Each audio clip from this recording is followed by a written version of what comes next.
I have a saying in my life, and that is that we can have two things in our life, but never at the same time: results or excuses. Welcome to the Waste No Day podcast, a podcast specifically for and about the home services industry as it relates to plumbing, heating, air conditioning, and electrical. More than a podcast, Waste No Day is a credo, a determination, a mindset. It is a never-ending discipline. It is a refuse to lose pursuit. It is a wake-up call every morning to waste no day. Now here's your hosts, Brian Burton and Nate Minnick.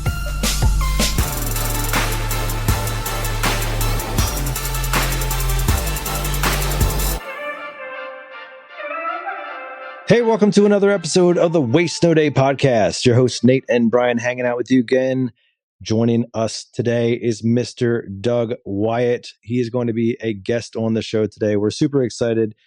But before we get to him, we're going to be hanging out with you ourselves. You know us, me, Nate, Brian, the general manager of Benjamin Franklin Plumbing in Phoenix, Arizona, one of the best providers out there. We love that. And we're excited to talk with Doug today about the concept of making great habits in your life, especially in the morning.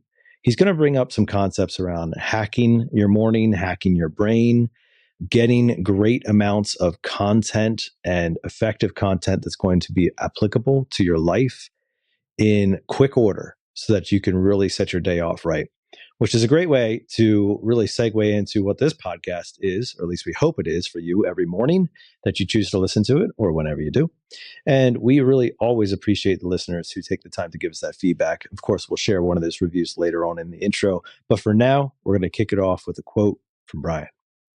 There is no strategic advantage to being the second cheapest in your marketplace, but there is a huge strategic advantage to being the most expensive. Dan Kennedy. That's thought-provoking this early in the morning. I appreciate that. Explain. Well, before we do, who is Dan Kennedy? Do you know Dan Kennedy? Is he a relative of Tim Kennedy? Because I remember interviewing Tim Kennedy on this podcast. Yeah, episode 50, as I recall. Yeah. Wasn't it episode 50? I believe it was. Yeah, and then Tom Hopkins, like 2 weeks later. Bro, we have been crushing it for years. Dan Kennedy wrote some best-selling books on marketing, sales, and business, but No BS, Direct Marketing, The Ultimate Sales Letter, and No BS, Wealth Attraction. Those are the three I know. There may have been others I should have looked to see, but he's a very, very well-known coach and consultant to people like Russell Brunson and Dean Graziosi. So he's a big name. But to explain I'll just say from my perspective to explain, we'll start with why being the second cheapest is no strategic advantage, because it's a trap. One, nobody is going to remember who was almost the cheapest. So you're either going to set your price to be the cheapest in the market so you can win that client, which welcome to a world where you only get Angie's List clients. Or Angie, is it Angie's? Yeah, Angie Leads, I think or whatever. They shorten it to just Angie's. Yeah, congrats on that. Because now you are choosing to go after people who do not value time over money. They only value the bottom dollar. So they're trying to get as close to free as possible. That's all they care about. Now, that's probably only 20% of people, and maybe even 10. And you're trying to corner that market. Why? Where's the advantage? But we're only talking about the second cheapest, right? Number two, price shoppers will pass you up for the absolute cheapest. Number three, you lose margins and you'll still fight for scraps. And those scraps will not be profitable. And number four, you blend right in to the crowd of all the other, I don't want to say losers. That's a strong word, right? But they are losing in business. But all the other cheap guys, quote unquote, who feel their only marketing ploy is to be the bottom dollar. And that's a losing strategy. Now, why is being the most expensive strategically significant? And I just made four, just like the first one, but positioning. You're perceived as the best. That actually comes with being the most expensive. It just does. Now, you will have people who say, I'm not paying X to have my furnace replaced when I can get it done for less. I don't care how good you are. Yes, that exists, but you're still perceived as the best. Now you're going to have to back that up with quality. Higher price equals higher quality in the mind of most buyers, period. Number 2, profits. I know we're talking to a lot of technicians here, but we've never shied away from techs needing to understand revenue, gross margin, and then net profit all the way down the line. You can serve fewer clients, deliver better service, and still make more money. And that goes for the salespeople, the technician, the installer, and the owner. Number 3, selective clients. You attract people who value expertise, outcomes, and trust instead of discounts. Now, those are 2 different people. And now we're into the opposite of what I said earlier. You're attracting people who value time over money. It is so important to them that it's done right the first time and to their desires and specifications that they're willing to not only pay more to get it, they're willing to pay more than that to get it. They'll roll the dice on paying more to get what they think they want in the end. Number 4, market control. You're seen as the standard setter, and everyone else has to play catch up. Now, that's typically the biggest or bigger companies in the marketplace, but it doesn't have to be. It really never has to be. So, build authority through your marketing, proof, and positioning. What's proof? Nate, you want to guess what proof is? If you're referring to like the proof of the product, meaning, is the end result worth the price, aka what's your reputation like online, reviews, and all that type of stuff? Yeah. What's the proof? How do I show you, as someone who's just randomly looking for an electrician, proof that I do what I say I do and that my price is worth my product? I can show you reviews, or you go online to look for a company and you see my reviews. And anyone who's at a really high priced team that delivers exceptional value, like the one you're on, like the one I'm on, you have tons of reviews where clients say things like, they are very expensive, but man, are they worth it. Worth it. So we see it all the time. Now, do we lose a percentage of the people who call us and we go out to their home because they're looking for the bottom dollar? Yes. Do we get broken up and lose sleep and go in the next morning and drop our prices? No, we're grown-ups. We don't fall apart at that. We understand 10, 20, 30%, depending on who you ask. Let's just call it 30. 30% of people in your market are not going to say yes to you because they're simply looking for the bottom dollar. Now, if that's 60, 70% of the people you see, guess what? Your marketing, your company is attracting the kind of person who would only call who they think is going to be the cheapest.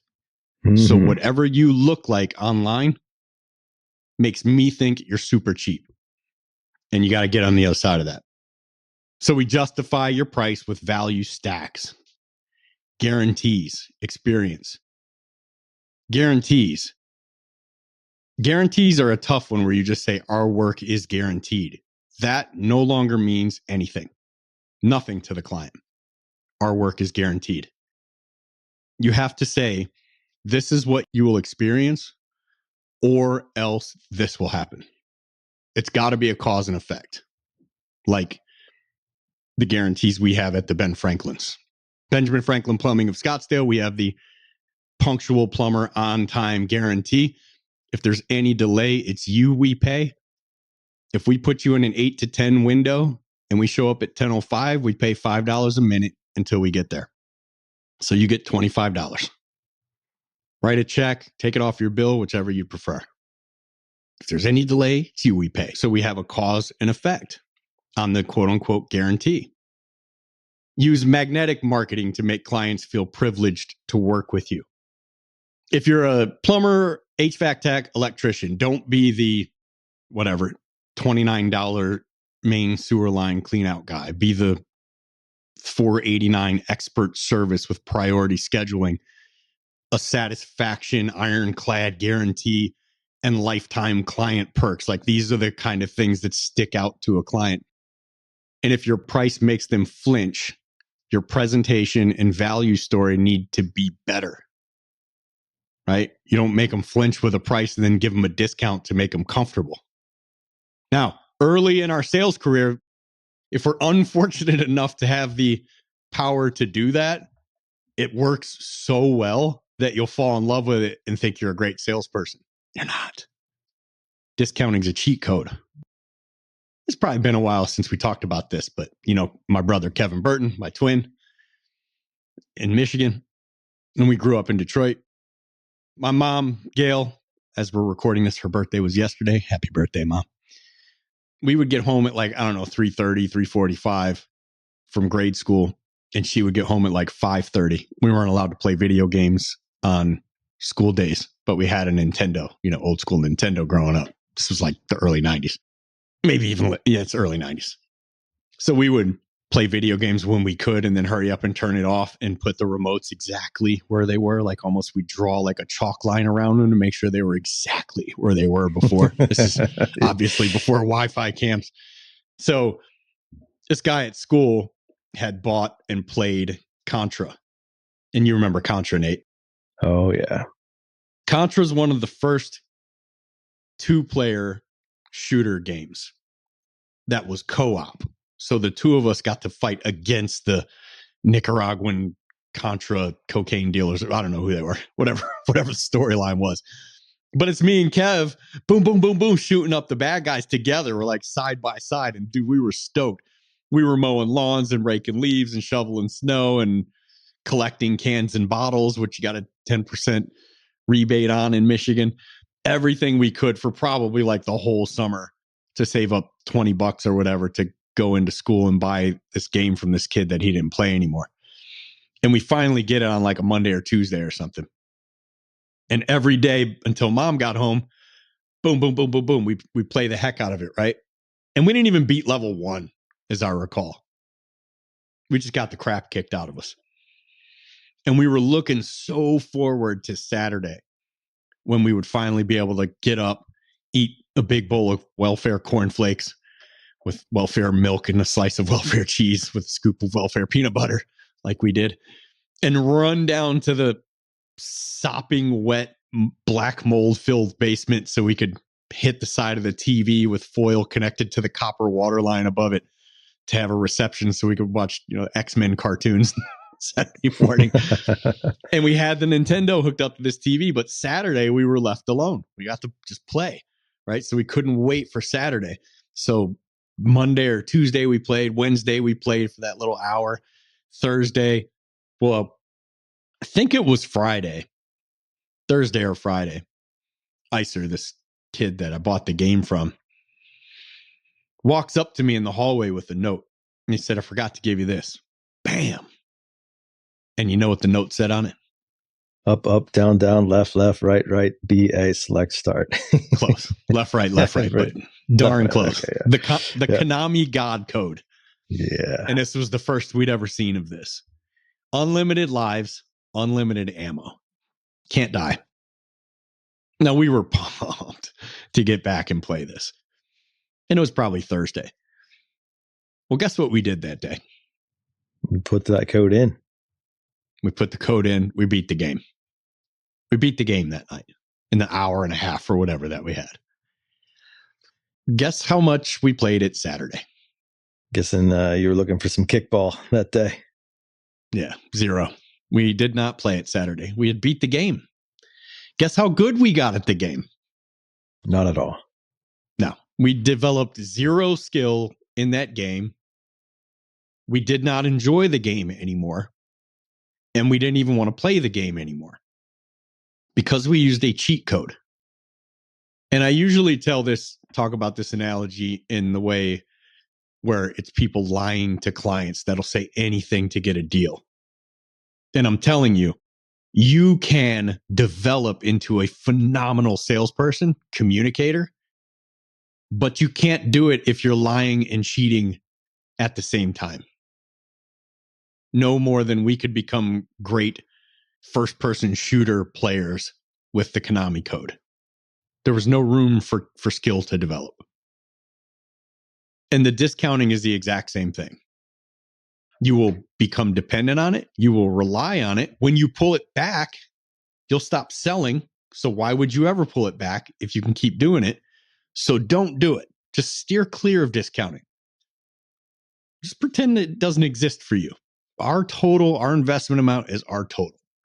And we're worth every penny. Now, there are times when that's not going to work and things are going to happen. I get it. But man, by and large, do not handicap yourself in such a way. So, recap. There is no strategic advantage to being the second cheapest in your marketplace. There is a huge strategic advantage to being the most expensive. Dan Kennedy. Mm-hmm. Love that, Brian. And it's a great place to start off the episode, as we're going to be talking about a number of things with Doug. But I know that Doug is a big believer in making sure that you are priced right and in making sure that you back up that price with top-notch guarantees and quality, and as you called it, proof to go along with it. And I'm sure we'll get into some of that, whether it's this episode or the next one. As you might have figured out already, this is part 1. And we're going to spend some time with Doug. But before we do, it's time for us to spend a little bit of time sharing some love back to you, the listener. We always love to do this for somebody who has taken the time to share some love with us. And why we talk about it every single week is not only, again, as an inspiration to those of you who have listened to this podcast for perhaps years and have seen it as an opportunity to grow and to see success in your own life, but also, it's a thank you to you, the listener, for taking the time to do that. We appreciate the motivation on our side of the mics. Brian, who are we highlighting today? Great podcast. 5 stars. I'm 17. I don't work in a trade yet, but I plan on going into HVAC.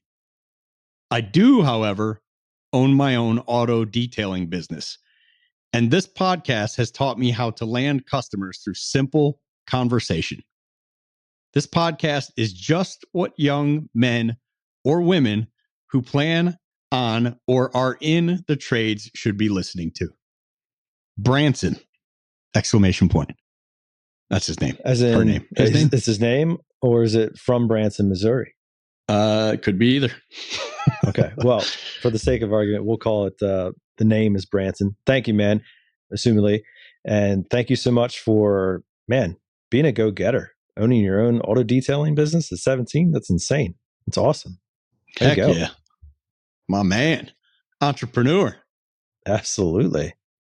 And we could use more people like you in the trades, dude. So you got a future ahead of you. If you're a go-getter like that, you're going to be going and getting some things if you get into the trades. That's awesome, dude. Yep. Appreciate that, and appreciate you taking the time to share that love with us. Yeah, that's a cool story.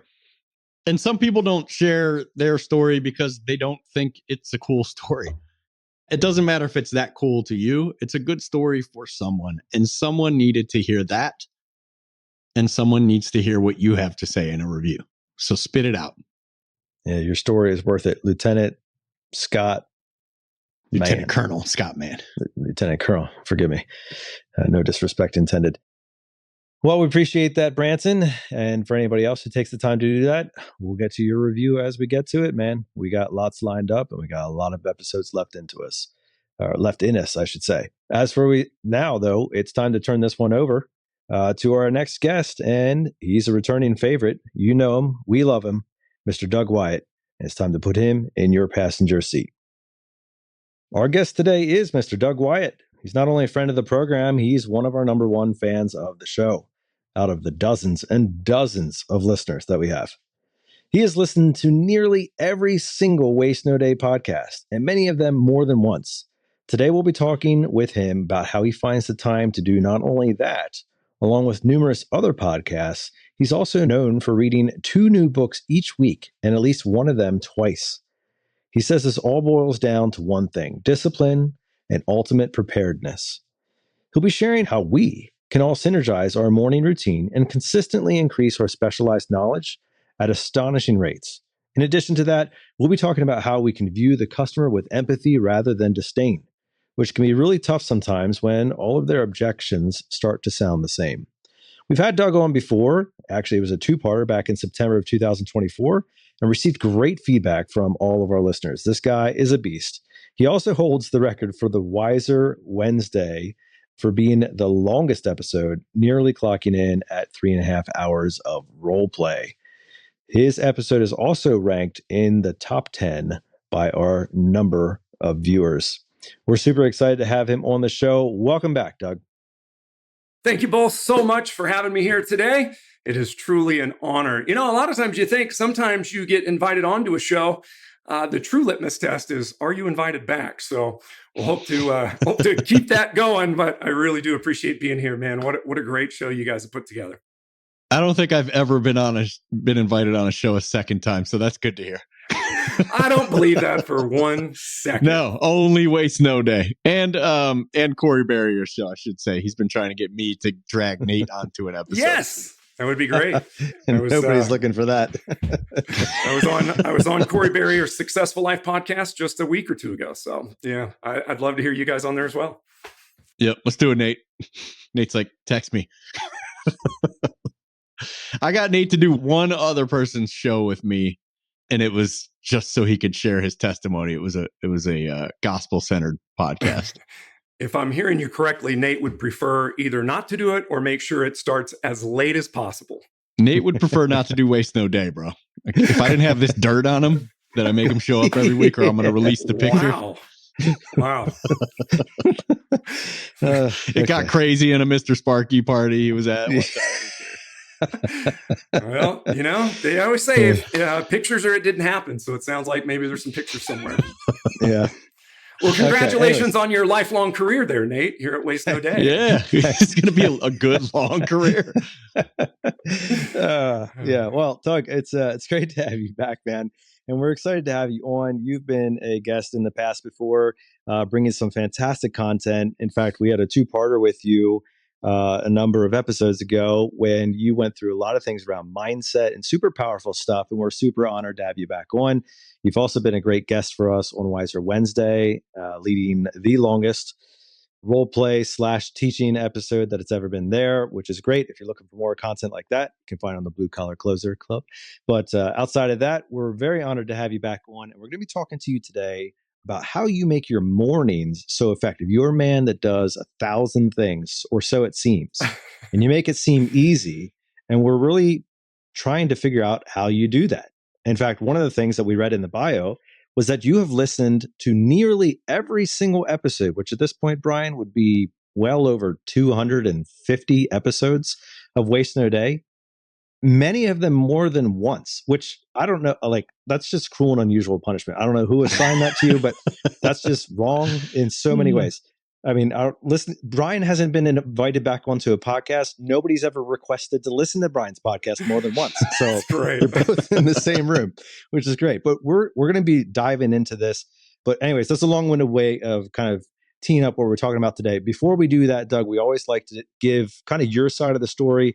Obviously, we had a nice intro for you and kind of revealed some of those stats and everything that you have on your accomplished resume. But who is the real Doug Wyatt? You know, I appreciate you guys asking that. You know, listen, I'll go through it quick. I would definitely recommend. I think the episodes that you guys were kind enough to have me on before were a couple of the middle weeks in September last year in 2024. So I won't go through the entire background, but I will say that the number one thing I always like to communicate anytime I'm speaking anywhere is that I really grew up with nothing. I grew up in the country in Southwest Missouri in the sticks of the Ozark Mountains. And it really has made me who I am today. Incredibly hard work ethic. I don't take anything for granted. And I really enjoy a good hard day's work. What I did decide that I didn't like as much though growing up was working with my hands every day, all day in tools. It wasn't a fun experience working with my father. He was really difficult to get along with. And so I'll fast forward through my career and how we ended up here today. Played a couple of years of college basketball at a small school in Kansas, then transferred to the University of Colorado. While I was there, I wasn't really college material, but sports had put me in the classroom. And so while I was there, I was just tired of being broke. So I started a door-to-door sales company. By the time I graduated college, I had 500 kids working for me in 7 states out west. I learned a lot about sales.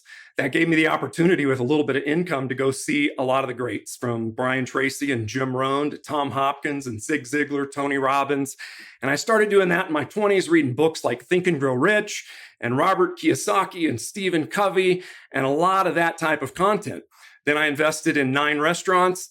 We also then had an opportunity. I partnered in a HVAC and plumbing company in Colorado Springs, and then got a training opportunity with a couple of large manufacturers on the HVAC side. Went back on the contracting side and have done a few other things along the way. But today, my main focus, as I get ready to turn 50 years old here in another month or so, is number 1, live a healthy lifestyle. Number 2, serve others incredibly well and help others to solve the challenge of implementation. And one of the things that I've found in my life is that I want to be the consummate professional, which means I can never stop learning. If we're not moving forward, I feel like we're regressing. So I thought today, one of the things that we could talk about is to kind of talk about my morning and how I'm able to, what I like to say is, consume an absurd amount of information. Truly, a lot of people are astonished. They say, how do you do that? And then, of course, folks like you, Nate, say, how could you stand to listen to Brian?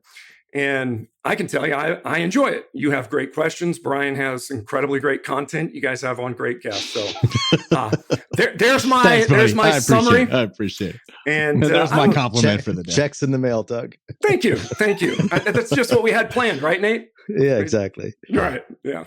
There's not a lot of planning that goes in this. You guys, it's always a little bit nerve-wracking getting on Waste No Day with the two of you. Really tough questions. And I'll say this, and no sending of what those questions are going to look like. Yeah. You're like, no clue. Yes. Well, yesterday or the day before, you're texting me about a topic, and I'm like, yeah, whatever you want to come up with, bro. What's the topic? For those of you that don't know, I mean, there is no prep work. So you just kind of get on here and you figure these guys are going to be really tough on me. Although I feel like we've developed a bit of a friendship. I think one of the things that honestly is a little bit nerve-wracking coming on here is that the two of you are so well versed. When I went back and listened to the podcast that we did last September, literally, Nate, the questions you were asking, it was like you were signaling to me, you were reading between the lines that you knew exactly what I was talking about. And Brian, it seems like no matter who you have on, I've heard you bite your tongue when they're sharing something that maybe you talked about 6 episodes previously. And you know exactly what book it came from, and you know what speaker, what trainer. So it's always a little nerve-wracking being on Waste No Day. You guys know your stuff. That, bro. All right, man, this was a great episode. It was good to talk to you guys. Always good to see you, Doug. Let's wrap it up here. Well, Doug, we're looking forward to the content here. And as you kind of mentioned there, we're going to be talking about the morning.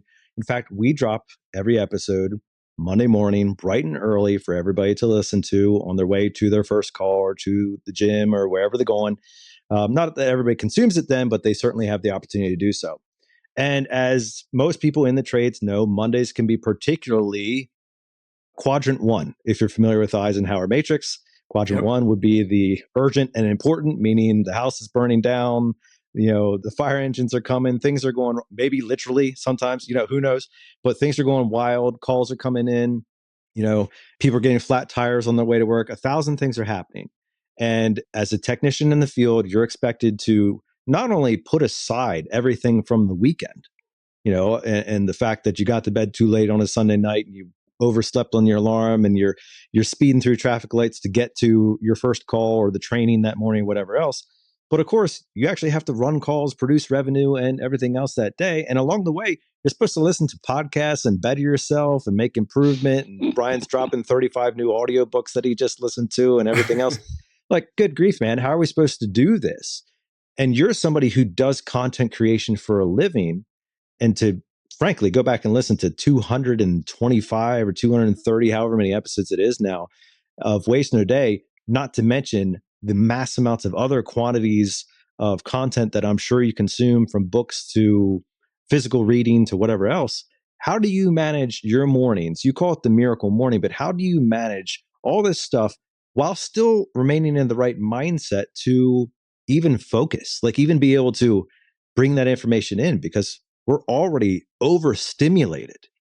and bubbling over with energy, I might say. And every time I talk to him, not like he showed up with a couple Rockstar energy drinks in him for the Waste No Day. I can call him on the spot and he answers the phone like, Mr. Burton. I'm like, whoa, what's up, bro?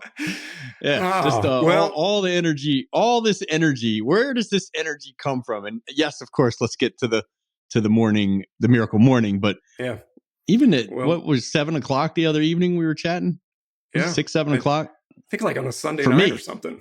Yeah, for me it was. So it was later for you. Yeah.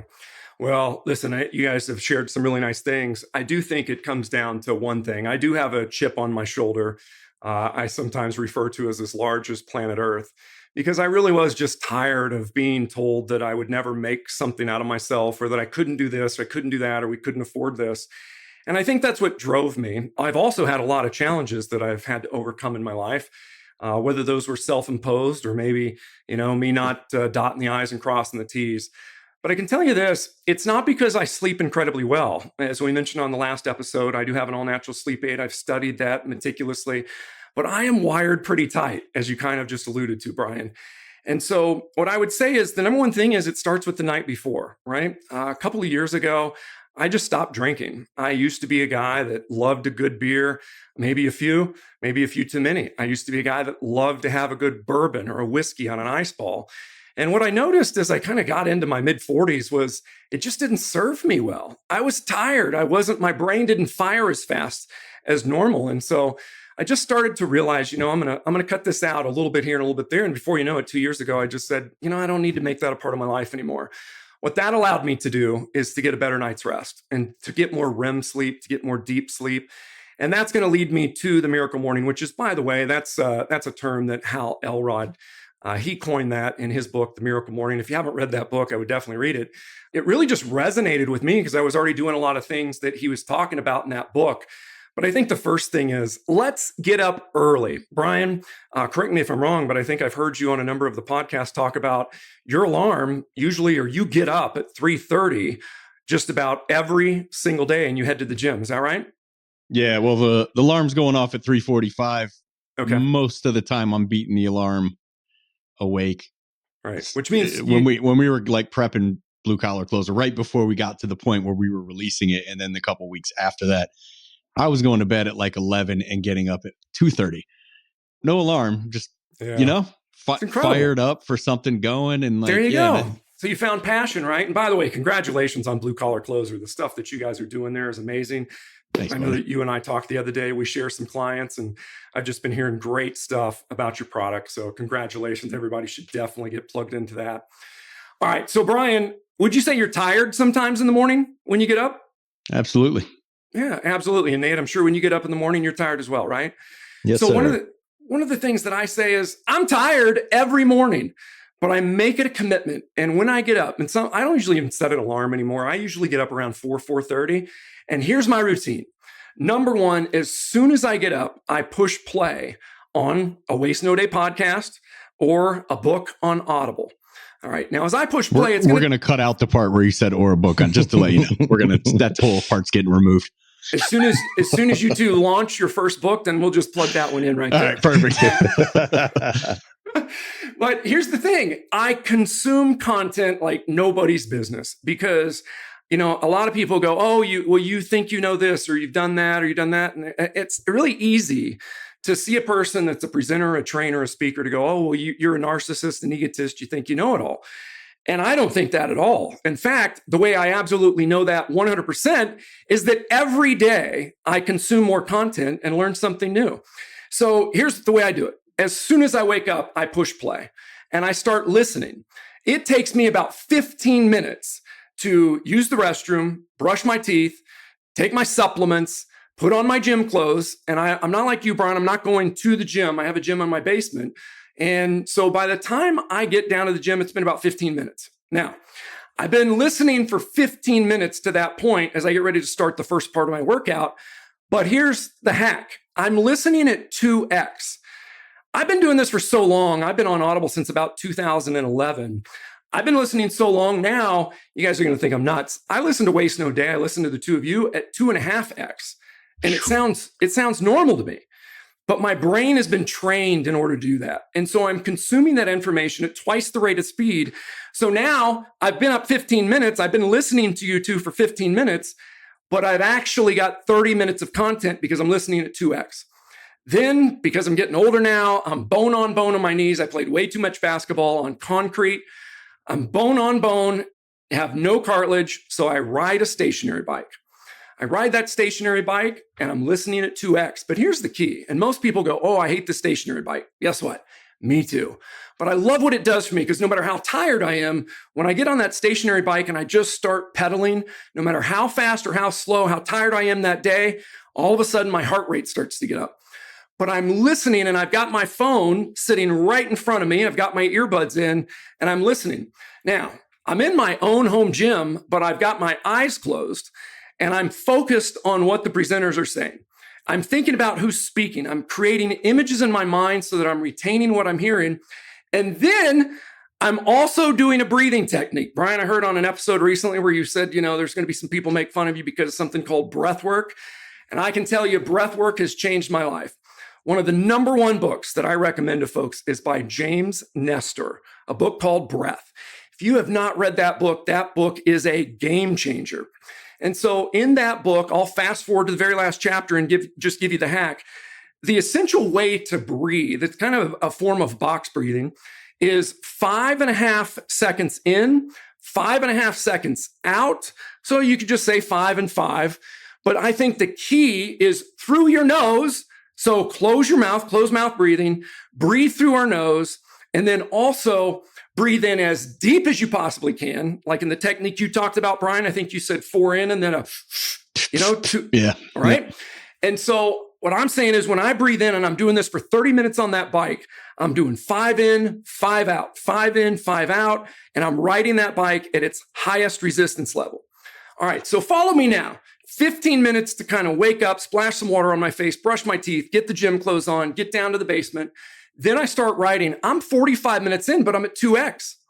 When I get off the bike, I go and I do 30 minutes of weight training. So I'm going to do strength training then, but I'm not listening to music. I know a lot of us like to listen to music. Listen, I love music too, but I'm hacking my morning with this morning ritual. And so 30 minutes of weight training, and then I do 30 minutes of time stretching.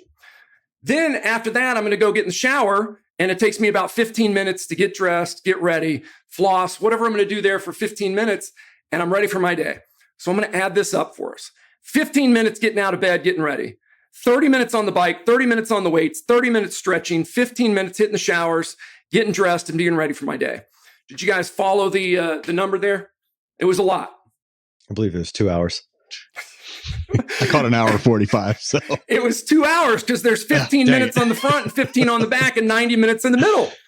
Nate, I knew you would get it, Nate. I knew it. And even though this is a listening podcast, I can see you right now as we're recording. He was not doing that on a calculator. So 15 minutes. And still got it wrong. 15 minutes turns into 30 minutes of content consumption. The 30 minutes on the bike is 60, 30 minutes on the weight is 60, 30 minutes stretching is 60, and then 15 minutes getting ready. Guys, I'm got 4 hours of content consumption by 6 a.m. almost every single day. And I'm not done for the day. Now, if you're in a service van, if we have time in between calls, imagine this. If you really wanted to learn something about closing sequences, if you wanted to talk about communication strategy, mindset, scheduling, block scheduling, and all the amazing guests that you guys have on, you could then say, okay, I was listening to a book for 2 hours this morning during my workouts. I'm hacking my health because I'm doing the breathing techniques. I'm getting my mind right. I'm energized. I've created this energy in my life. And then as soon as I get in the truck, I'm putting on the next recording. I'm putting on the next book. And if I have a 30-minute drive to work, there's another hour of content I can consume.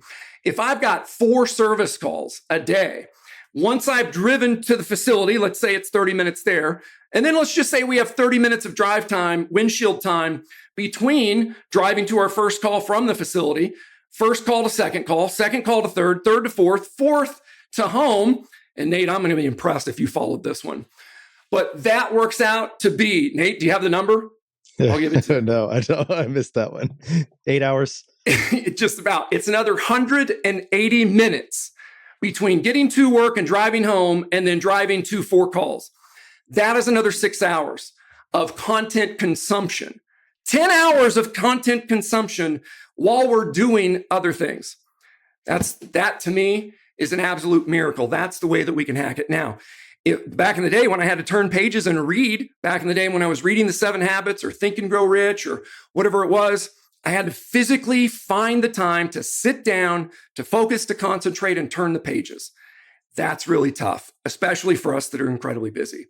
So I think if you're not listening on Audible, if you're not on Waste No Day multiple times a week, I say, man, there is more that we can do. Let me ask you this, Doug. I don't find this myself. I actually find, and maybe I'm more of an auditory guy, but I find that if I'm doing something like lifting, I would say cardio, but yeah, right. It's an hour and a half of lifting for me, buddy. Whatever it is, driving, taking a shower. And I don't get in the shower without an audiobook or something playing on my phone. It never happens. Never. I would find that to be the biggest waste of time for me personally. But I can read a book. Brian, right? Can I clarify? I think I heard you right. You said you do not get in the shower without listening to something, right? Correct. Yeah. Okay, I don't ever take a agreed. shower without an audiobook or something. Me neither. Me neither. So, well, famously, like 2 days before we had Brian Tracy on, Brian Tracy's audiobook, No Excuses, which is one of my favorites, is playing in the shower with me. And my wife comes in to say something to me. And I'm like, huh? She's like, pause your dad for a second so I can talk to you. Because that is what she called Brian Tracy up until that point. So anyway, I find that I talk to a lot of people who say they just can't retain an audiobook, but if they read it, they get a lot more out of it. That's actually not me at all. It's like my reading moves too slowly for my brain or something. I need it on Audible and playing at a little bit faster speed than normal. Yeah. Well, I've heard similar things, Brian, and I don't want to be a jerk here. I'm sure that some of the people that have said that to you are probably listening today. I have a saying in my life, and that is that we can have 2 things in our life, but never at the same time: results or excuses. And so I don't want to say it's an excuse, but they're definitely making a reason as to why they couldn't do this. And I will say this: I have had so many people say very similar things to me, Brian. And what I say to them is, will you give it a shot for 30 days? It's going to take us roughly 30 days to create new neural pathways in the brain. But if we're not doing this with repetition, right? If we're not doing it consistently, we're not even giving ourselves a chance. The other thing I would say is, of course, there are hundreds of times, probably in the day, where I'm listening, because I do my shower time university, drive time university, fly time university, workout time university, mow the yard time university. If there's anything that I'm doing that is not actively communicating with another human being or actually writing content of my own or filming it, I am listening and consuming content. And what I can tell you is there's many times where I'm driving or I get to thinking about something, even when I'm on that stationary bike in the morning, and I realize, man, I was really thinking about something I heard in that book, or I was thinking about something I need to do today. But all I have to do is hit the back button. And usually you can set those up at 15 or 30-second increments, or you can go back to the chapter and I'll just go back. And all of a sudden I can listen to that content again that I know that I missed. But here's the other thing that you just brought up, Brian, that I definitely want to mention. Listening one time is never enough. You might retain what's in a book because you've slowed the process down, you're highlighting it, you're making notes, you're taking notes. But if I was doing that, I would only consume maybe 6 books a year because I'm not a fast reader. I'm a fast listener because our brain will fix it for us if you'll try it. But if our brain fixes it, then all of a sudden we can consume this content in massive, massive amounts. So appreciate that, Doug, and congratulations on being the strongest person in your gym.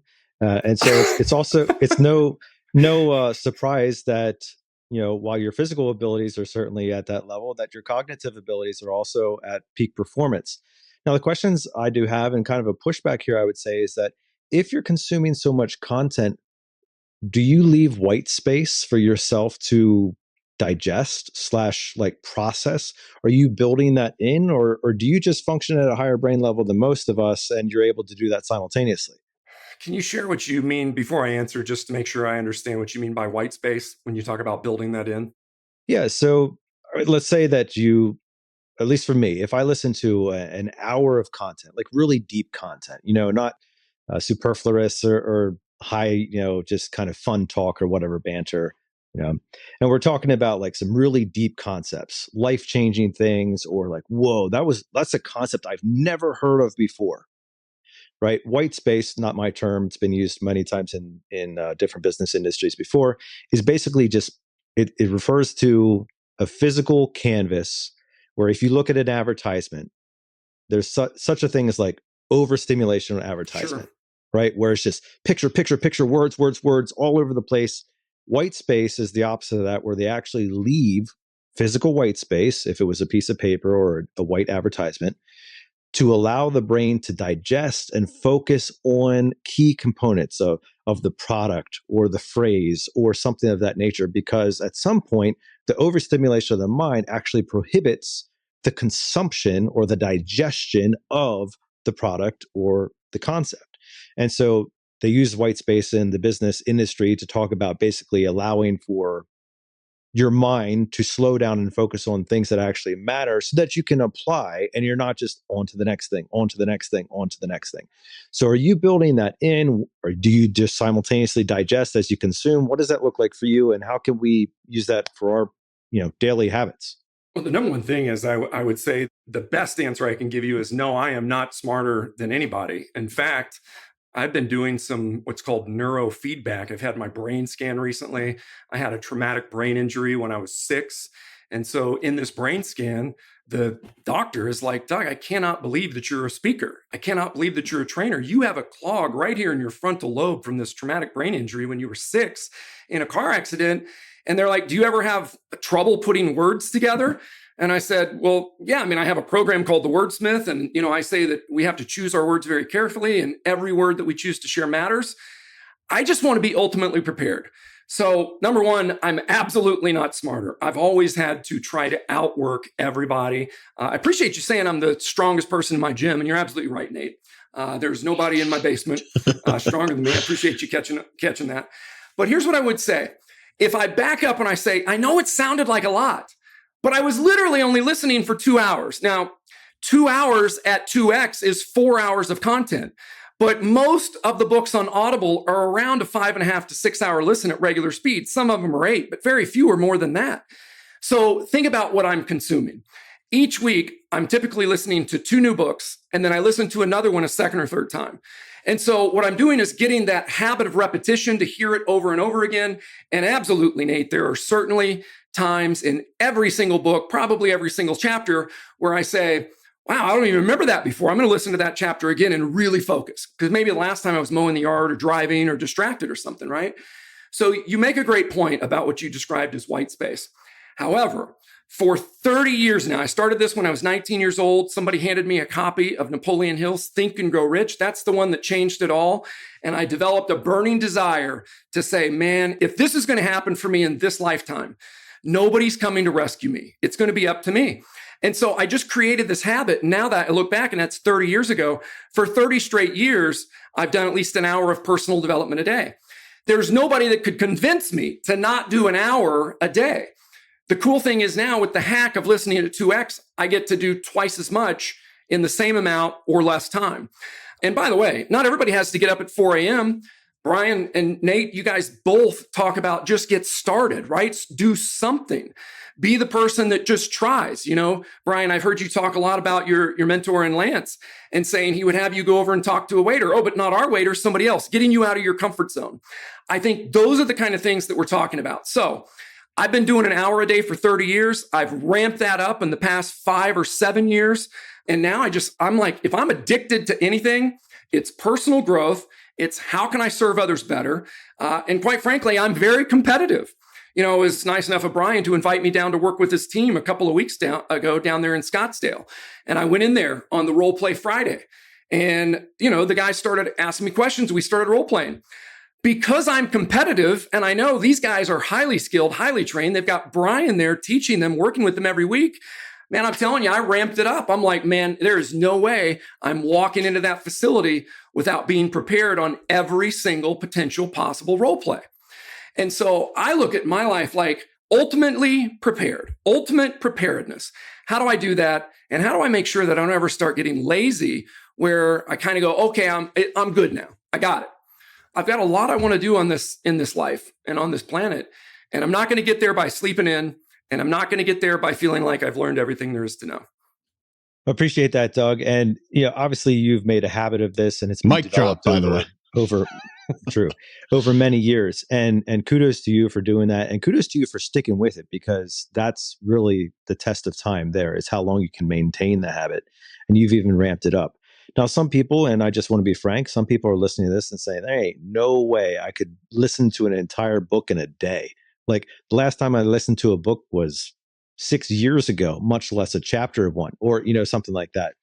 And so, maybe Doug Wyatt's Miracle Morning is a little much for somebody listening today, but they're like, okay, all right, I hear you, Doug. I'd like to kind of step into some content or step into a different habit.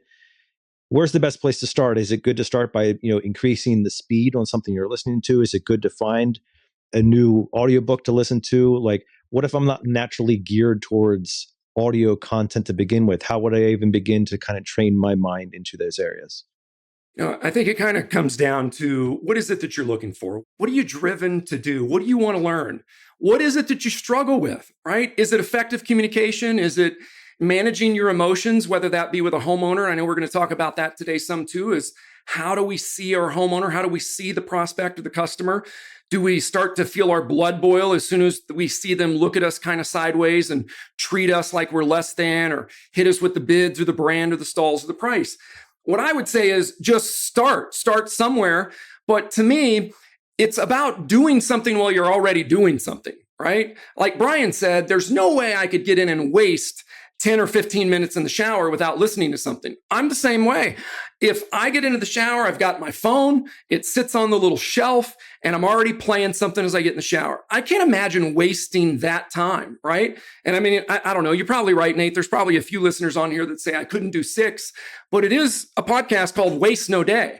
And I feel like if we're not doing something to learn, to work on maybe rote memorization even, then we're probably leaving our success a little bit short.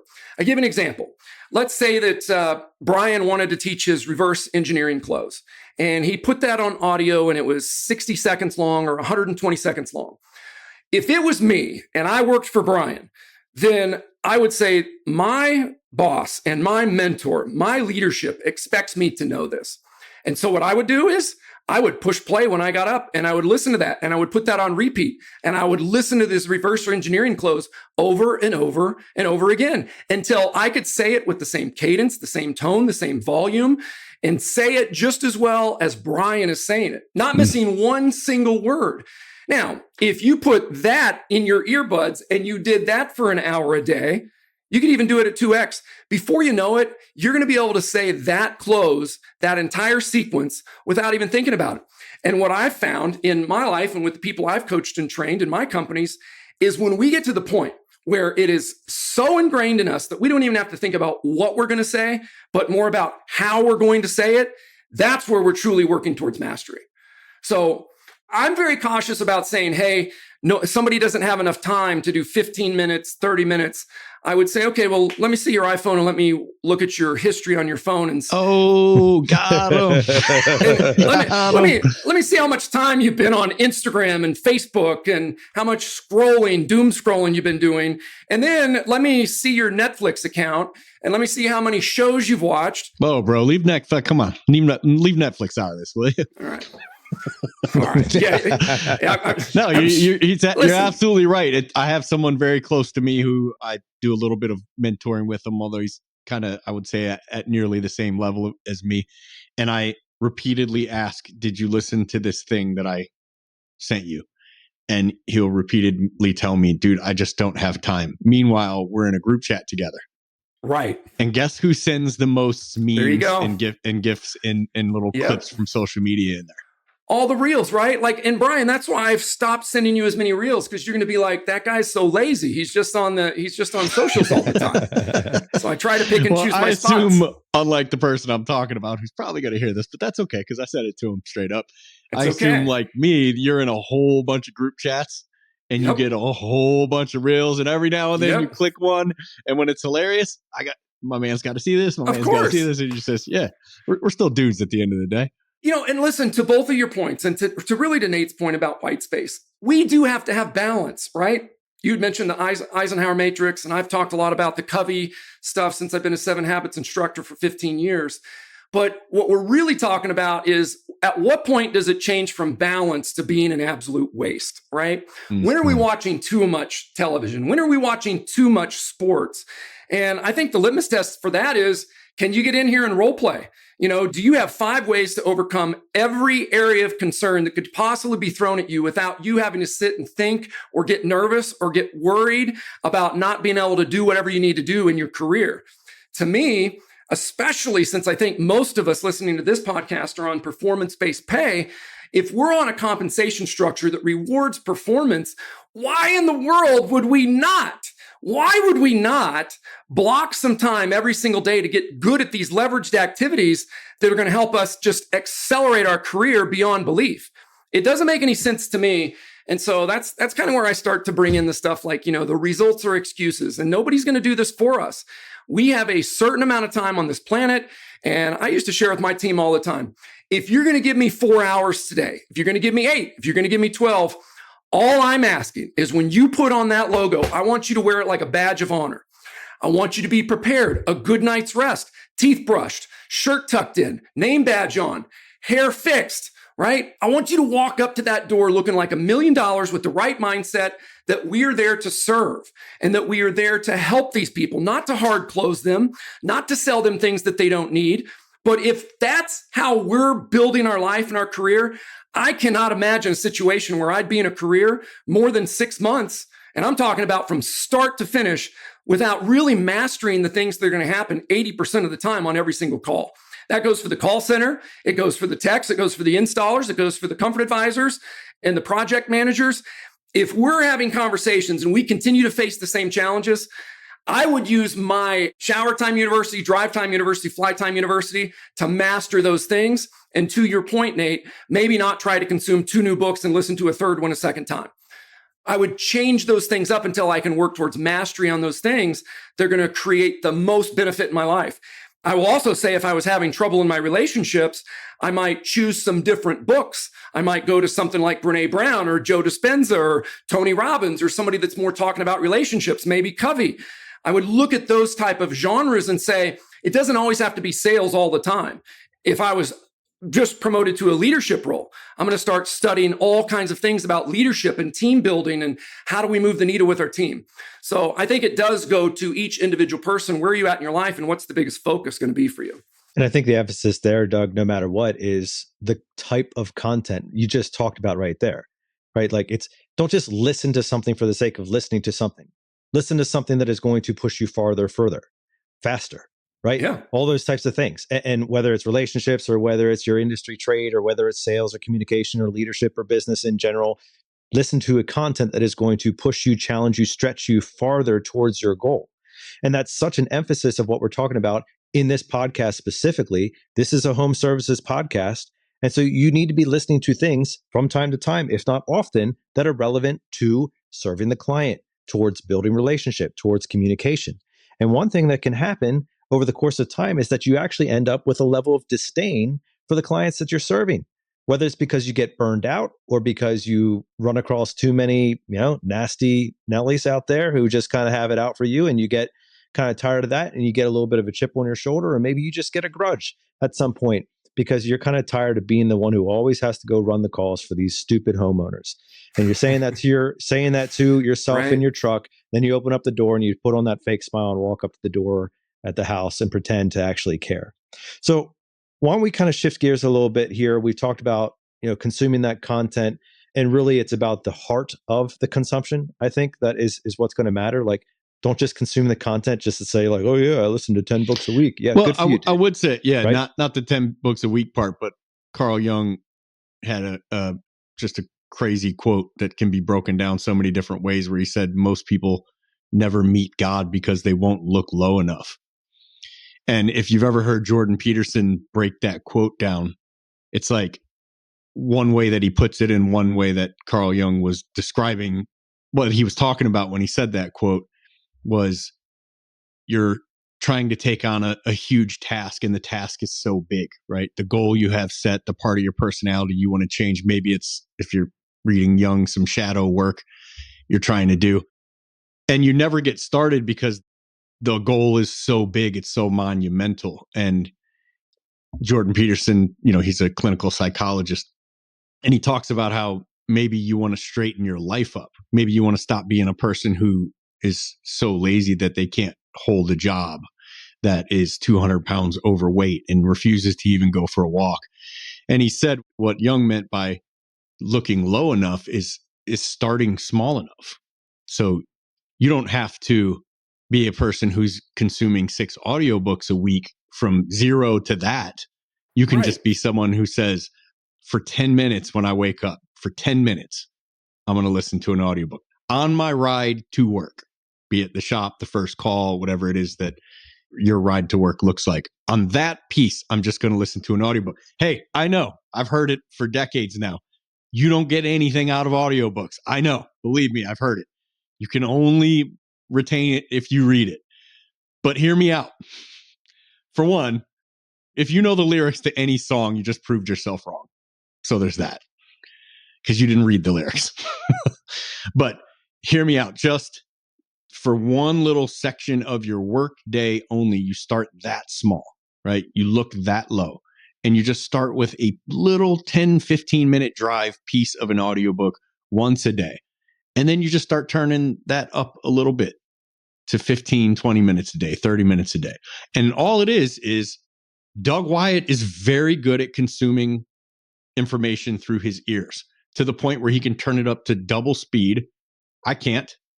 I actually have to turn it to double speed for 60 seconds to listen to it on 1.5 speed. Because if I just go to 1.5, it's too fast for me. But if I turn it up to double speed, listen for a minute and try to capture it all, then when I go back to 1.5, my brain is operating much quicker, and now I can take all that in. I have to trick myself into even doing 3/4 of what you're doing. Brian, number one, you're not alone. You are not alone. And so I encourage all the listeners, just test it. Like, turn Waste No Day on your Spotify, on your Apple, on your YouTube, wherever you're listening to it. Turn your audiobook. Every player these days, if you go into settings, you can crank it up and listen to it. And Brian, I would challenge you, I would challenge all the listeners. I think I remember a while back when we first met that you were saying you were always at like 1.2, and now you've programmed yourself to be at 1.5, even if you're tricking yourself listening to 2.0. What I would say is, Brian, now go up further, go to 2.2 and then crank it back down to 1.7 and do that for the next 30, 60, 90 days. Because I promise you, and I think I'm about 5 years older than you, but I've been working on this since Audible came out in 2011. And when they added that playback speed feature, I don't know if that was immediately, but as soon as I found that thing, I at least sped it up to 1.5. So, like, oh my gosh. Yeah. And now I'm telling you, when I try to crank it down to regular listening speed, I can't do it. And I don't think anybody else will either. I do this thing at our live events, and I'll play it on my phone. I was going to do it here today, but with the way we're recording and the earbuds, we can't do it. But I was going to play 30 seconds of a book at 2.2 and then turn it down to 1. And it is almost impossible to listen to. And that happens just after 30 seconds. So, Brian, what I would encourage you to do is say, okay, I'm going to listen to this entire chapter for 5, 7, 8 minutes, whatever it's going to be. But I'm going to listen to the entire thing at 2x or 2.2x instead of listening for 60 seconds and turning it back down to 1.5. What I think you'll find is in the course of about 30 days, all of a sudden you're going to be like, oh yeah, 1.7 is way too slow, or 1.5 is too slow. And I will also say this, it depends on the speaker. Nate made a kind of a funny comment when we got off of here last September, and he said, you're going to have to turn this one down to 0.5x. Don't listen, because sometimes I get going and I do talk fast, and it's probably because I'm listening fast. But scientifically, you can look up the studies. Our brain can consume and process information much faster than we can speak it. And so to the person that is to remain unnamed that tells you they can't listen to audiobooks, Brian, I'm just going to again say we can either have results or excuses, but not at the same time. You cannot have both. And here's why.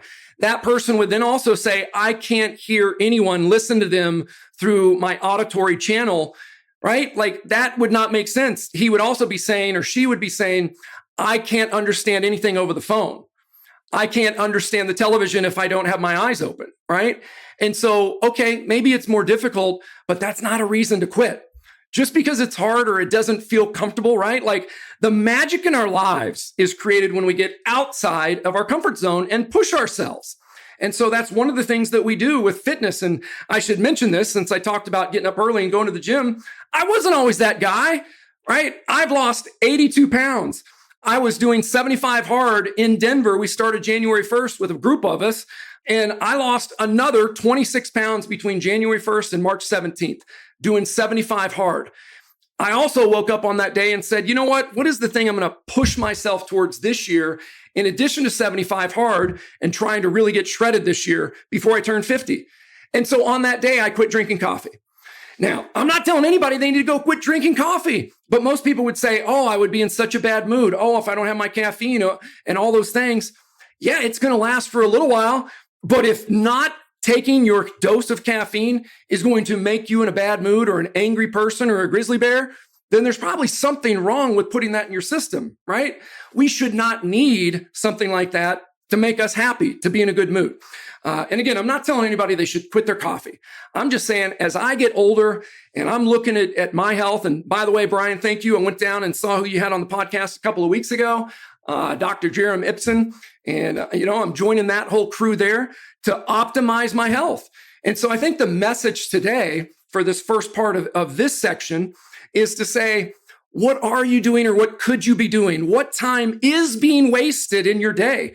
Is it drive time, shower time, mow time? Do you enjoy going out and working on your motorcycle? If the thing's not fired up in the garage on the weekend, you could be listening while you're tweaking, or you're doing your brakes or you're tweaking something on your bike. It's possible if we will make a commitment to it. And I think what we'll find is that the more we do it, the more we become addicted to it because we realize we're learning more, we're getting better, and it becomes a part of us. Yeah, it's just difficult in the beginning, like literally everything else you've done or learned. If you're the person who's like, I just can't retain it, that's because you just started. You will. Well, I think we all get on here and we respect both of you, and yet you guys are dropping quotes constantly. I mean, you just talked about Carl Jung, right? And we've been talking about other people today, whether it's Brian Tracy or Zig or whoever. The only way that information got into our heads is because we committed to reading their books, listening to their videos, going to their conferences, and then taking the notes, reviewing those notes, and committing it to memory. It's not like you read Carl Jung one time, Brian, and then was able to probably regurgitate some quote off of page 72. That takes repetition, right? That takes consistency. That takes dedication. And so, Nate had brought something up here, and I definitely wanted to talk about this today if we have some time. What I see is the number one thing that this could do for us, in addition to helping us in our career, is put us in a different frame of mind. Nate, you mentioned that our customers, sometimes we see them with disdain. And I have found that with my own technicians. I've been on the contracting side twice and scaled different teams and trained all over the country. And I hear this everywhere I go.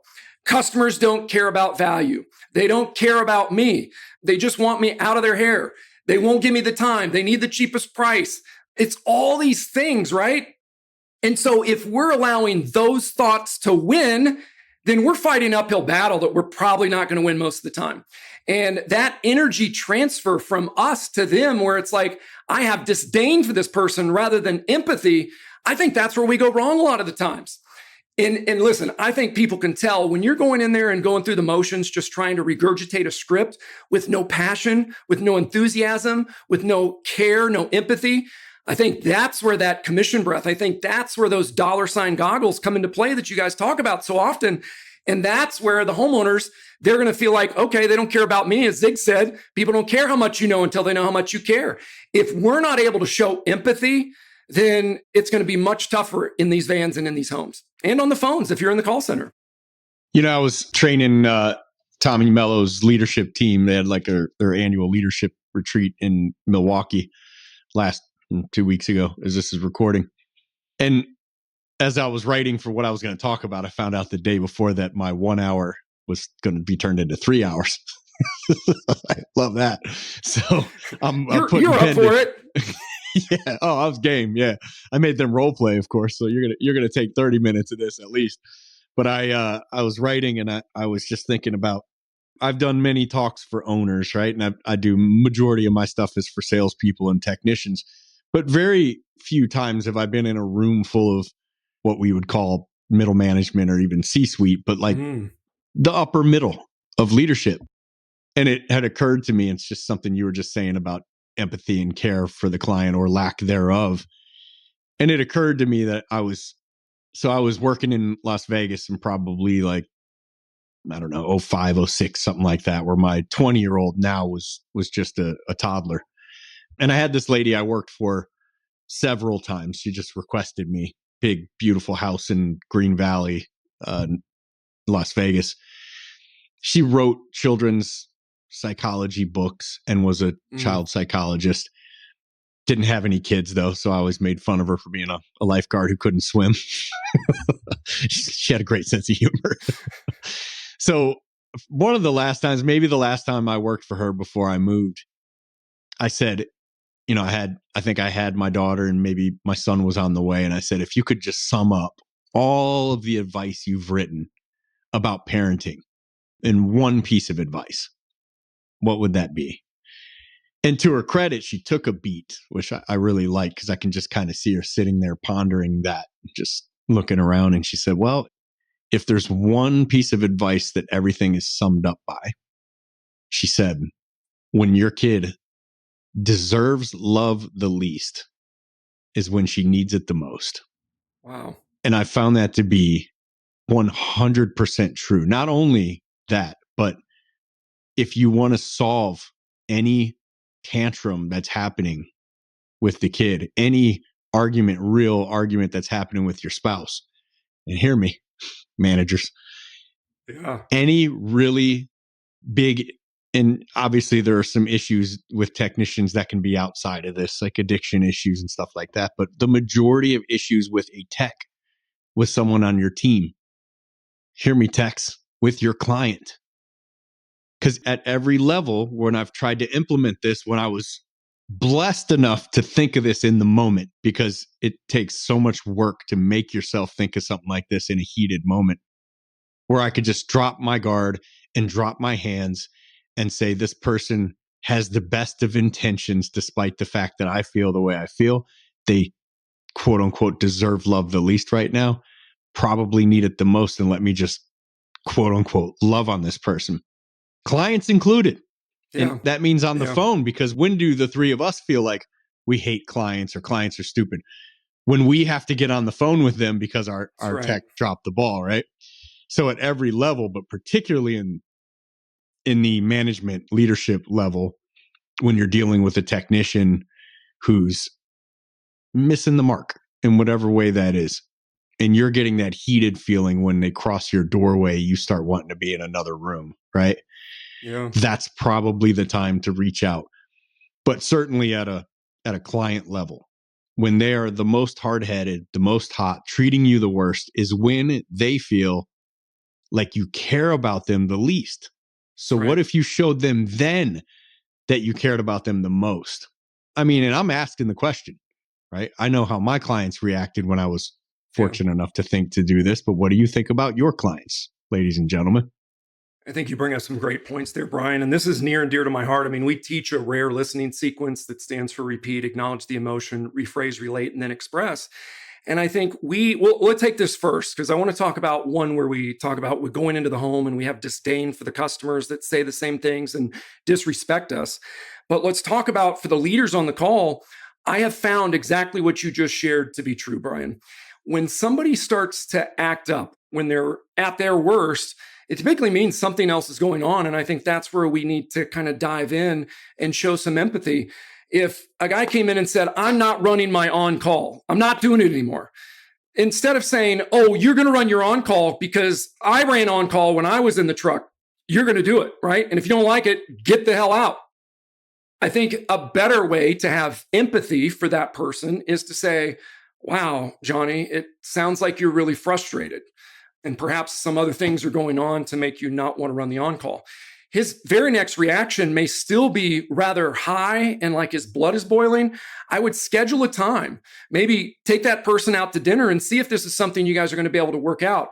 What I have found almost every single time when somebody was acting that way, they didn't want to do this, they don't want to take the on-call, whatever it is, they don't want to do the role plays, they don't want to tuck in their shirt, whatever those things are, it typically is something underlying, right? And so what we do when we kind of bring out the whip and just crack it on them, it's not helping. We can try to get the path of least resistance and just tell them what they're going to do or they're not going to have a job. But if we can show empathy, as you're talking about here, all of a sudden those walls start to come down a little bit. And we find out that maybe this technician's going through a divorce, or maybe a child custody battle, or maybe the ex, the significant other has threatened them with not getting to see the kid anymore if they miss another one of the kids' ball games. And so I think if we apply empathy, and I also want to talk about what I understand empathy as. Brene Brown wrote a great book.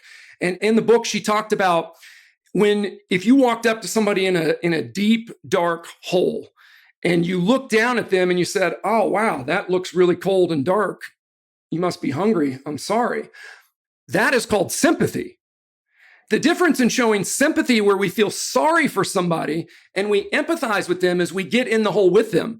We jump down in the dark hole. We look up now with no ladder. Now we're stuck. And now we're saying, "Wow, it is really dark in here. It is really cold. Wow, I wonder if anybody's going to come by with some food." That's empathizing. So if we can do that, whether it be with our team members or with our customers, I think we're going to see them in a whole different light. We could call that a paradigm. We could call that the way we see the world. But I will say this, so many people that I've talked to in our trades, they're just sick of the people that answer the door, say, "I'm on a Zoom. I don't have time for you. Tell me how much it's going to be. Oh, that costs too much." And so we do develop, as Nate said, this disdain. And what I would say is, how do we jump in the hole with that person? Because if you ask anybody, what is the stereotype of a contractor? Doesn't matter if it's heating, air conditioning, plumbing, electrical, power washing, doesn't matter. All of us in the trades, people say stuff like this. Contractors are not trustworthy. Contractors are late. Contractors don't care. They just, they're going to put your money in their pocket and not show up. They see us on the call for action news. And what they do is they lump us into this one giant group of people where all contractors are bad. And so what I say to my technicians is I say, we've got to look at these people and say, when we show up at their home, when we answer the phone and they're beating us up on a ballpark, your price is too high, I can't make a decision, I got to talk to my spouse, it's because they're scared. And how do we uncover what it is that they're scared about? That's going to be part of our process, and that's got to be part of our mindset, right? We've got to treat them like our very own grandmother. We've got to look at them and go, they probably think I'm here to rip them off, to overcharge them, to sell them something that they don't need, because that's what the majority of us as contractors are known for as a stereotype. I'm not saying it's true, but I am saying there are some bad apples out there that have given us all the bad rap. The people that don't show up, the people that do take a $10,000 investment on a roofing project and then skip town. And then that person ends up on the call for action news segment. And then the person watching that goes, "Oh man, you have to watch out for contractors." So what I say is we got to look at it from their perspective. I want to share a quick story. I met a guy who was doing an event in Boston recently with Sam Wakefield. And one of the participants there is it's amazing guy. His name's Christian Moore. He's one of the best comfort advisors in the country. And he is, by the way, for the Waste No Day listeners, here's a piece of content. Christian is getting the referral letters on the sales lead when he closes the sale. He's already getting a 5-star review and a letter. It's absolutely amazing what he's doing. He's down in Texas. Well, Christian has this book of letters now that he shows homeowners about why they chose him and the company that he works for. So Christian's on stage and he's doing a little bit of role play and he starts going through this scenario. And yes, I did ask him if I could share this today. So he's on board with me kind of putting his dirty laundry out there. But he literally, as he's showing these letters as part of his process, the woman looks at him and she goes, "How do I know you didn't write these letters?" So I'll ask you guys, what do you think Christian's response was when he's worked his tail off to become an absolute servant, to become a great comfort advisor, to be a master of his domain, and to be one of the best HVAC guys in the country? What do you think his reaction was when a homeowner basically accused him of being a liar and a scam artist by saying, "You could have wrote these letters yourself"? What do you think his initial reaction was? Initial reaction or what he actually did? Both. What do you think he actually did? And it wasn't good. So there's your hint. Yeah, I mean, the first instinct that popped into my head was how dare you? And that was my first instinct, is just to say, excuse you? Yeah. And then maybe say, sarcastically offer to say, pick one and I'll get their name from dispatch and we can call them right now. All right. He did something similar, Brian. Great guess. He said, most of these are written by women, and I don't have that good of handwriting. There's no way I could write that well. Then guess what he did after that when she goes, well, you could have had, and this is what she said. Her reply to that was, well, you could have had your girlfriend write them. What do you think he did then? Wow. Nate, you got a guess, buddy? I mean, Nate just texted me, smacked her. I don't think that was what he did. Certainly. No, that would be some disdain for the homeowner. Certainly it would be, just you're repeatedly taking offense to this. So I think the natural reaction would be, some level of like, ma'am, I would never stoop that low to have somebody do that. I don't even have a girlfriend or whatever, and just like kind of throw those excuses out there. This was probably the worst sales lead he's ever ran, because he stood up, he closed his book, and he said, I don't think we're a good fit for you. And he basically took his ball and went home. And so at that event, there were a lot of people that were like, yeah, and I see this all the time. I see it in the groups. I see us cheering on, like, stick it to the homeowner. Like, somebody gives us a 1-star review and everybody piles in and says, I'm not going to cuss here, but, they basically say, screw the homeowner, right? Mm-hmm. And they want to get him back. And they go, put him on the do not call list, put him on your do not serve list. And so they said, Doug, what do you think? And I said, well, I have a bit of a different perspective here. And this goes back to that quote that you shared, Brian, of the doctor and the child, right? I think, how did it go? When they deserve love the least is when they need it the most. So doesn't that apply here? This woman is disrespecting this HVAC technician and comfort advisor. He's in there trying to do his job. He's working late one night on a weekend. He's away from his family. And so he starts to believe they owe him something, right? How dare you say that I wrote these letters myself? And so I said, here's what I would have liked to have seen. I would like you to picture, what must that woman have been through in her life to have treated you in that way? Maybe she's been raped before. Maybe it was by a guy of your age, your height, your size. Christian's a big man. He's a jujitsu, champion. The guy's like 6'4" and a beast. So I said, maybe she was scared. Maybe she's scared of contractors. Maybe she's been ripped off by contractors before. Maybe not the HVAC guy, but maybe the roofing guy, maybe the landscaper. Maybe she's had a terrible experience before in sales in general. Maybe she was lied to. Maybe she's been taken to court. Maybe she's been sued and she feels like she was wrongfully sued and lost hundreds of thousands of dollars. We don't know what people are going through. All we know is when they're acting like that to us, what I believe is there's probably a reason. Now, are we the reason? Literally the person that's in front of them being treated that way? Absolutely not. We're not the reason, right? Like Christian didn't deserve for a woman to accuse him of being a liar, a cheat, and a thief and having his girlfriend write up 100 letters in a 3-ring binder. He didn't deserve that. At the same time, what I would say is, what drove that woman to act that way to a man like you that was serving her that well? And what I would have recommended, instead of taking your ball and going home and walking out the door, is I would have said, let's just call her Jane. Jane, it sounds like you're concerned about whether these letters are real or not. And it sounds like maybe you're pretty frustrated that I'm even showing them to you in the first place. Would I be correct to assume that you've had some bad experiences with contractors or salespeople in general before? Now, what do you think she would have said? My guess is there's a good chance that we could have opened up the line of communication.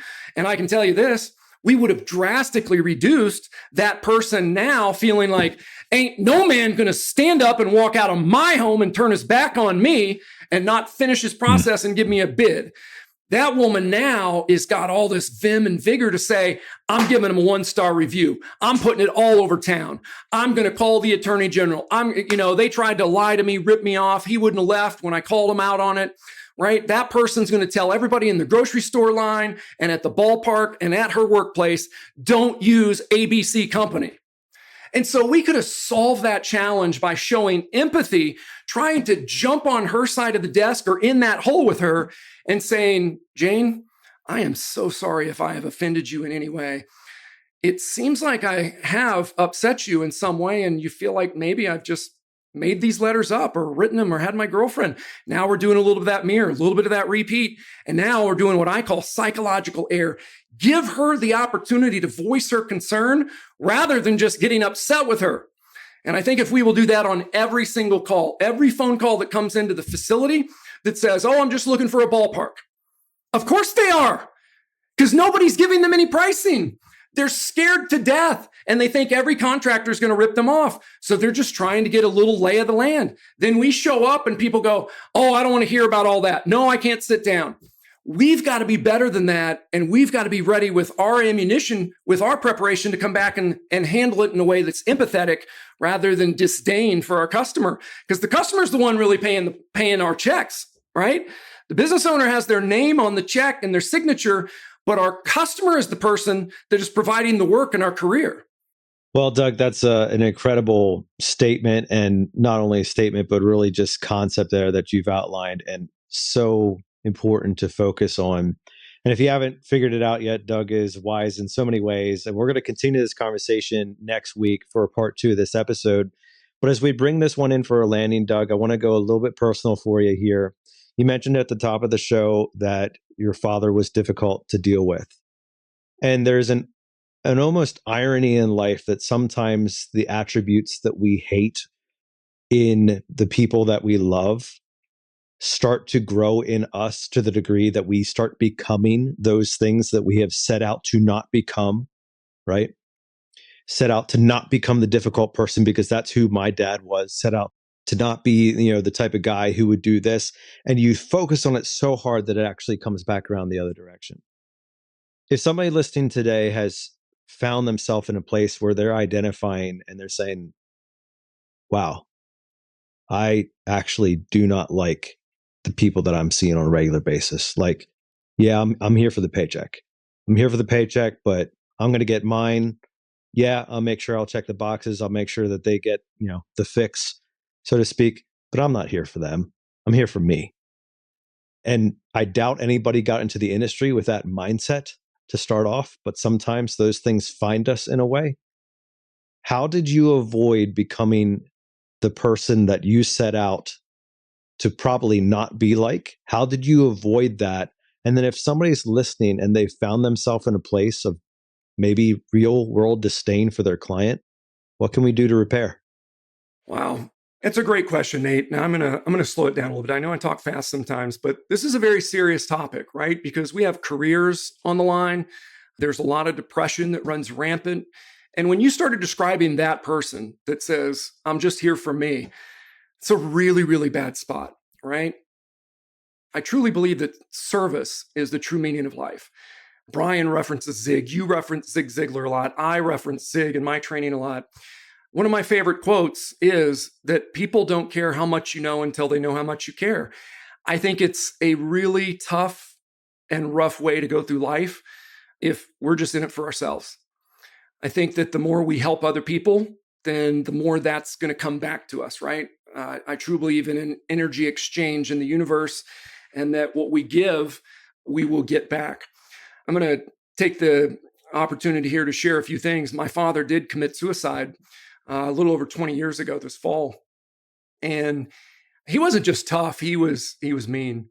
And I do talk about this at live events a lot. So anybody who's seen me speak live, they know this story. This isn't like the first time I've shared this, but my mom, when she finally got the courage to leave him, was the day that he threatened to burn the house down with her in it. And I was already in my mid-20s. So it wasn't like I was living at home or in grade school or anything like that. But my father was such a difficult man that he is one of the reasons why I still have PTSD to this day of why I don't like to pick up tools. I mentioned on an earlier podcast that we all did together that I'm strategically incompetent. It just doesn't get me out of bed in the morning to work with tools. I love the business. I love the trades. I love the people. Sometimes the customers are hard to love, and sometimes our techs and call center, sometimes we're all hard to love, but it usually means we have challenges. So this is going to bring us full circle. one of the reasons I consume the content that I do at these absurd levels is because when I was growing up, I said, I am going to be the opposite of this man. I mean, listen, he was a hard worker, but as far as his communication style, I said, I am going to be a 100% different kind of father. I'm going to be a different kind of friend. I am going to be a different kind of person. And so that's what's driven me. When I say that I've got a chip the size of planet Earth on my shoulder, this is part of the reason why. It wasn't just that I was broke. It wasn't just that we went to Burger King one time a year to eat out at a restaurant and that I wore my brother's hand-me-downs until the 7th grade. It was because of the way he treated me and my brother and my mother. And so I made a lifelong commitment when I was introduced to this personal development genre. I said, that is my calling. That is what I have been called to learn, to do, to master, to study. And that's why I think, Nate, is to say, I don't want to ever even toe up to the line of being the type of person to anybody in my circle that would treat somebody the way my father treated us. I just wouldn't. And so he had very little empathy. He was either, 0 to 60, meaning he was yelling, or he would give us all the silent treatment. And so I think one of the things I can encourage everybody on here is the silent treatment doesn't work. Yes, sometimes there's an opportunity to take a walk around the block, to do some breathing exercises, to lower our heart rate, to let that blood boiling point kind of go down a little bit. But silent treatment is never the answer. It's never the answer with our friends. It's not with our families, our significant others, with our kids. The best thing to do is to make a commitment to ourselves that I'm going to seek first to understand. That's habit 5 from the 7 Habits of Highly Effective People with Stephen Covey. If we will truly seek to understand, to truly care about others, to see the world, that the world doesn't revolve around us, and that we are truly here to serve, I think all of a sudden we're going to have an immense amount of success start to flow into our life because other people can feel that energy, right? If I was to walk into a business this morning and somebody was sitting in their chair with their arms crossed, their hat pulled down, half asleep, while the business owner, the leader, the service manager was talking, right there, I would say there's a challenge right there that has to be solved. There's no way I could let that sit. No possibility. That's got to be addressed immediately. And if you have an entire team doing that, well, now we've created a culture, right? And so I think maybe this is a long-winded answer, Nate. I don't know if that answered your question, but the thing that I do to ensure that I don't become the thing that I despise the most is every morning I get up and I push play. And it makes me better every single day. It doesn't make me better than anyone else. It makes me better than I was the day before. And to me, that's growth. To me, that's, okay, I'm never going to rest on my laurels. I'm never going to say good is good enough. I'm going to continue to work. I'm going to continue to train my mind. And now, because I've done it so much, it's like every book that I read, I'm just listening for one little nugget to stack wins on top of everything else I've learned or tried or done. And so we all have to start somewhere. I just happened to start 30 years ago. And it doesn't matter if you're 70 years old today or you're 30 or you're 18 listening to this. I think you made the point, Nate, earlier, 15 minutes. And Brian, I think you said 15 or 30 minutes. Start somewhere, do it consistently. 1 minute, whatever it is, just don't look at the task. Just look at what you can do right here, right now. And then to finish that thought with what Jordan Peterson was saying, he was talking about you're trying to organize your life, but you sleep 16 hours a day and then play video games 6.5, and you have no job and your room is trashed and you have no friends and no girlfriend. And you look at that as a whole and you think it's insurmountable. The mountain's too tall. But he's like, just make your bed. Just pick up a piece of trash and throw it away. And that's this, right? It's unfortunate that we're trying to convince people who are physically listening to an audio podcast to listen to audio.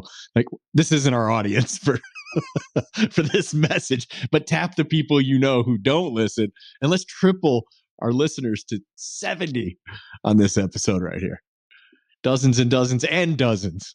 Yeah. By the way, A players like Christian, who I mentioned, when I shared with Christian what I would have done differently in that situation, in that home, that man has called me, he thanked me, he hugged me. A players are open to constructive feedback. And he said that moment changed his life. He's 32 years old, but he literally says that moment changed the way I look at everything in the world. Because now, anytime somebody's acting like a jerk to him, male or female, his kid, his spouse, his boss, it doesn't matter. He just says, wait a minute. I have an opportunity here to take the high road and say, it sounds like I've done something to upset you, to frustrate you. It sounds like whatever, and just be a better listener. Provide them some psychological air. Give them some empathy, because very few of us feel heard. Very few of us feel seen, and hardly any of us feel understood. And so I think if we can work on those things and put on some Jordan Peterson, put on some Joe Dispenza, put on some Tony Robbins, it doesn't always have to be a sales trainer. It doesn't always have to be a process, or what do I say when I knock on the door or step into the entryway or put on my floor savers, or, how do I get them to the table and how do I present? I know here in a minute we're going to go through our 5-part closing sequence, but it doesn't always have to be that. If our relationships aren't where we want them to be in any area of our life, it's time for us to put some heavy focus on that and start working on those things so that we can be better in our career. Well, continuous improvement is certainly a subject that you are passionate about, Doug, and one that we are as well. Thank you so much for bringing that to our attention today in such an important and impactful way. And we'd be remiss if we didn't mention the fact that you are actually in the business of creating continuous improvement content. While we have a little bit of time here at the end, talk to us about Synergy and what you're doing there. Synergy Learning Systems I didn't know it was going to be my lifelong mission, but it became that. It became that the day that I read Napoleon Hill and Think and Grow Rich and started thinking about, the power of auto-suggestion and the power of developing a burning desire, writing out our goals and doing a little bit each day like we've been talking about here. And so Synergy is a culmination of that. It's all I do. I don't work with an all-natural sleep aid anymore. I'm not building restaurants. I don't have my contracting businesses anymore. My sole focus is to help people solve the challenge of implementation, but it's not just in their sales. It's not just on their tech side. It's not just in the leadership or the call center. We have programs for all of that, but I feel like we've got to address the entire organism. And I mean that both as an individual, but as an entire company culture, because it's really difficult if we're the one person that's really trying to make a change and we're listening to Waste No Day. So we've created these programs at Synergy Learning Systems. And by the way, if you want to check us out, that's .net. It's not .com. There's tons of free training on there. And I would like to give the audience a free giveaway.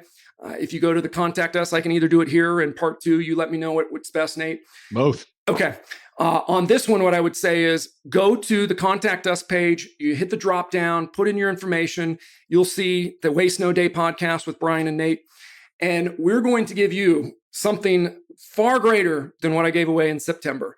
It's going to sound similar, but we gave away an 11 video set on wordsmithing, the power of words, and that the words we choose to share matter. We're going to be giving that away. And now we've reshot the entire thing, added additional words, and it's 35 training videos on the power of words. And every single one of those words is also able to be implemented in every one of your processes listening today. It doesn't matter your industry. It doesn't matter the vertical you're in. It doesn't matter the department you're in. Those words are specifically designed for the trades in the call center, in the field, in the leadership team. It's all there. In addition to that, and when we come back, I'm going to add the 5-part closing sequence. I think I can do that too. And I'll give a couple of samples in there for some role plays. So Synergy Learning Systems, solving the challenge of implementation with a 52-week path to mastery. I'm very proud of what we're created, and we're still working to make it even better every single day. That's awesome. And what a great gift and opportunity for our listeners. Make sure you take advantage of that.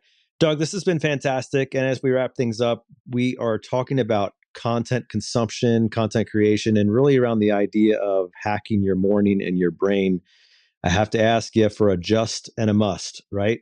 So what is a great piece of content that you've just listened to? And what is one that all of our listeners must listen to? Okay. The book I mentioned earlier is a book that I haven't heard referred a lot. Breath by James Nestor. I have helped people get off of Ambien. I should say James Nestor has. You do those breathing exercises, do them consistently. People have gotten off sleep aids. They've stopped snoring. They've gotten rid of their CPAP. I know that, Brian, I think you're using one of those, but literally within 30 to 60 days of doing those breathing exercises consistently. So I would say Breath by James Nestor. That's probably a little bit different. I would also say my daughter referred me to a book recently, and this one also has to do with breath, but it's a little bit different. It's Jeremy Renner. And Jeremy Renner came out with a book here recently, and I think the name of the book is Just One Breath. I think that's the name of it. It's something like that. But that book is riveting. And if you want to hear... Are you talking about the actor? Yeah. That got in the tractor accident? I just got goosebumps. Yes. He was run over on New Year's Eve, New Year's Day, up near Reno, and he was run over by his snowcat, breaking 36 bones in his body. I don't want to spoil this for the listeners, but literally his eyeball, one of his eyeballs was laying on the pavement and he could see it with his other eyeball. That man should not be alive. But because he'd studied breath work and gone to Lamaze class with his mom when she was pregnant many years ago, he just focused on one breath at a time, saved his life. If you want a story of redemption, of coming back from literally dead, that book right now.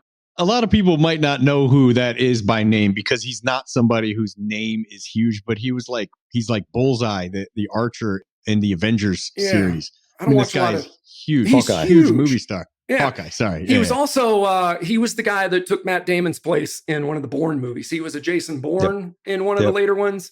He's a huge name. So I would highly recommend that book. And then another one, even though I don't watch a lot of TV and movies these days, if you're having a bad day, and that's what we're talking about today, and that's why I'm going to these recommendations, of the 3,000 or so books that I've read, this one, when I listened to it the first time, rocketed into my top 5.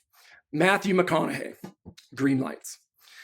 There is no way you can put on, a lot of people are listening to this like, what? I'm not listening to Matthew McConaughey, some romance, whatever movie guy. I'm telling you, the way that Matthew McConaughey shares his stories, the way that he is a masterful storyteller, man, it is a powerful, powerful book.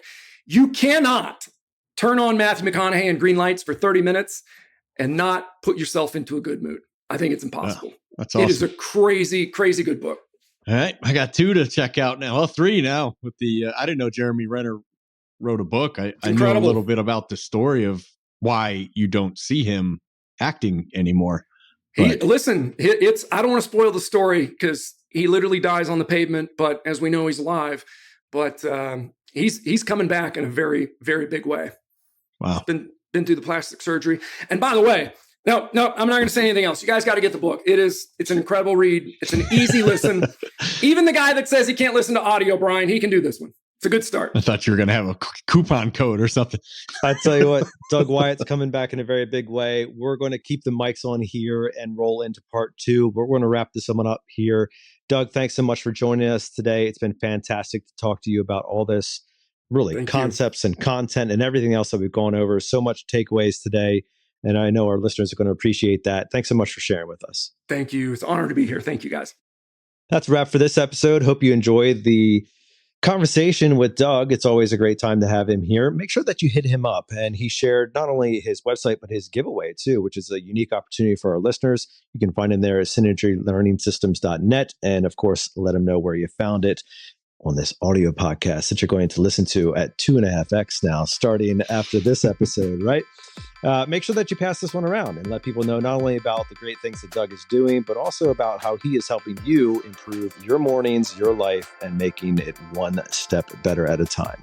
That's a great place to leave us with our weekly challenge to continue to wake up each and every morning and waste no day.